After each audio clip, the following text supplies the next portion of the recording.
اے رب ذوالجلال،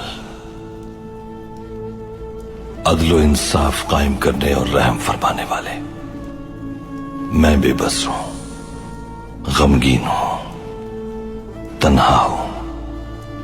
مجھے اس فانی دنیا میں اپنی رحمت سے کبھی دور نہ رکھنا۔ مدد فرما، رحم فرما، نصرت فرما۔ میرے دل کو تخت و تاج کے تابع نہ ہونے دینا۔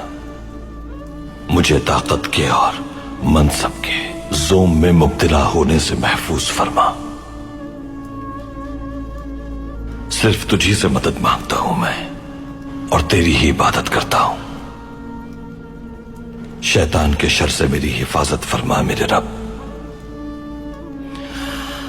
دنیا میں غافل ہو کر آخرت بھولنے سے محفوظ فرما۔ میں جانتا ہوں فتح تیری عنایت ہے۔